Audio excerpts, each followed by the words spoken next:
क्या जो हुकूमत की तरफ से ये हिकमत अमली है कि अदालत चली गई और तलवार लटका दी कि ताहयात नाअहली हो सकती है, साथ ही ये कहा कि हमारे पास सबूत आ गए हैं और फिर ये तासुर दे रहे हैं कि पंजाब से बहुत सारे MNAs हैं जिन्होंने पहले ही राब्ता कर लिया है, क्या दुरुस्त कह रही है हुकूमत?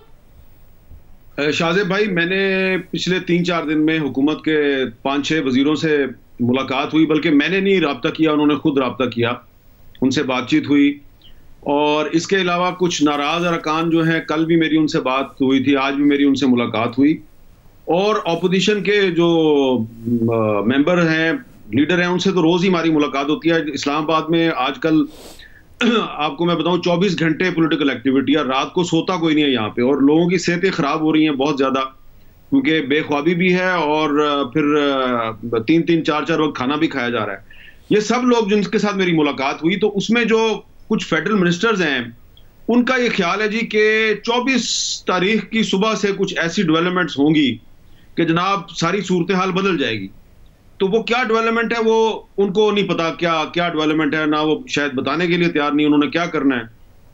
लेकिन ये मैं आपको बता सकता हूं कि नाराज अरकान के बारे में जो उनके दावे हैं वो अभी तक मेरी इंफॉर्मेशन में बिल्कुल गलत हैं, इसलिए कि कुछ लोगों की जो मुलाकातें हुई हैं प्राइम मिनिस्टर के साथ या राब्ते हुए हैं, ये वो लोग हैं जो उन 13-14 अरकान कौमी असम्बली में शामिल नहीं हैं जो पहले मीडिया पे आ चुके हैं।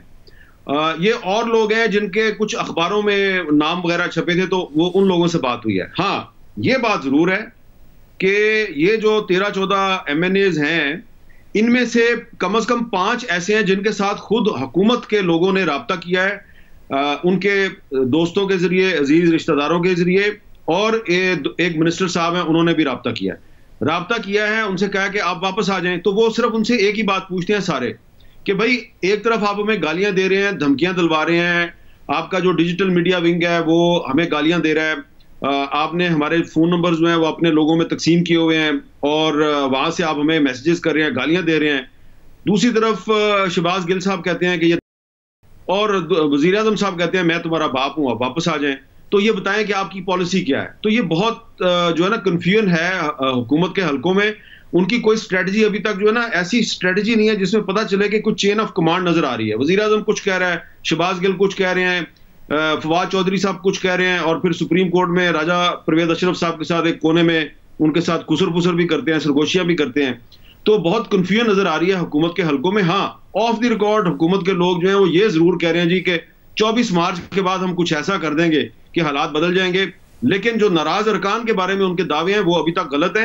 नाराज अरकान जो हैं वो अभी तक उसी जगह पे खड़े हैं जहां पे वो 3-4 दिन पहले खड़े थे।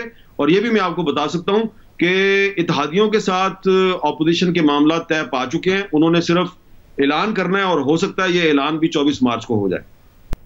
तो फौजी साहब, इसमें जो फोकस है हुकूमत का वो इत्तेहादियों से ज़्यादा अपने नाराज़ अराकीन पर है। उन्हें नोटिस भी इशू कर दिए, उनके बारे में ज़ाहिर है बहुत सारे इल्ज़ामात भी लगा दिए, फिर साथ में ये भी कहा कि माफ़ कर दूंगा, आ जाओ वापस, और कह भी रही है कि काफ़ी सारे वापस आना शुरू हो गए हैं, और साथ ही अदालत से भी रुजू कर लिया कि जी ताहयात नाअहली हो सकती है। डेस्परेट मूव लग रही है आपको हुकूमत की, या फिर एक स्मार्ट मूव है इस वक्त ये?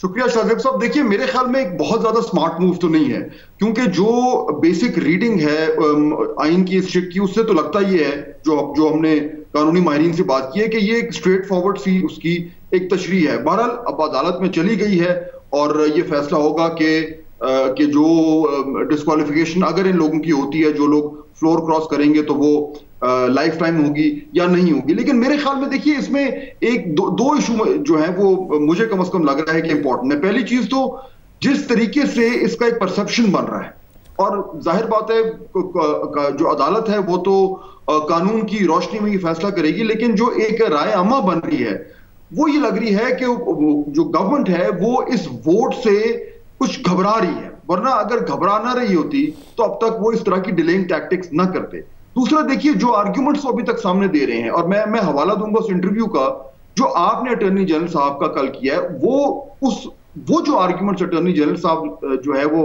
साहब के सामने रख रहे थे, जो गवर्नमेंट की पोजीशन है, मुझे जो है वो अपील नहीं कर रहे थे। और मुझे ही लगता है कि वो खुद भी स्ट्रगल कर रहे थे उन चीजों को, उन दलाइल को आर्ग्यू करने में। बहरहाल कोर्ट जो फैसला करेगी वो सामने आ जाएगा। लेकिन दूसरा, आप ये भी देखिए कि अगर अदालत जो है वो गवर्नमेंट के हक में फैसला करती भी रहे, तो फिर भी जो हुकूमत के इत्तेहादी हैं उनका मामला तो जूं का तू है, और अगले 2-4 दिन में अगर वो इत्तेहादी जो है वो अपोजिशन की तरफ आ जाते हैं तो फिर जो है वो हुकूमत के लिए मामला जो है वो वहीं पे सेटल हो जाएंगे।